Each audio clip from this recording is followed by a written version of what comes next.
వినాయకుడు విఘ్నహర్త, అడ్డంకులను తొలగించేవాడిగా ప్రసిద్ధి.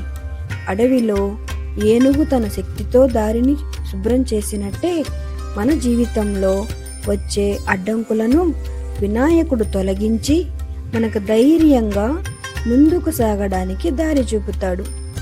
గణేశుడి రూపంలో దాగి ఉన్న అర్థం మీకు తెలుసా?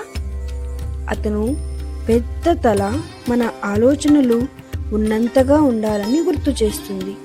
చిన్న కళ్ళు మనకు ఏకాగ్రత నేర్పుతాయి. పెద్ద చెవులు ఎక్కువ విని తక్కువ మాట్లాడు అని చెబుతాయి. అతని చిరునవ్వు జ్ఞానం, ఎల్లప్పుడూ కరుణతో కలిసి నడవాలని సూచిస్తుంది.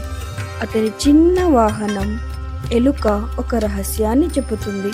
నువ్వు ఎంత చిన్నవాడివైనా వినయంతోనూ విశ్వాసంతోనూ పెద్ద బాధ్యతలను మోయగలవు.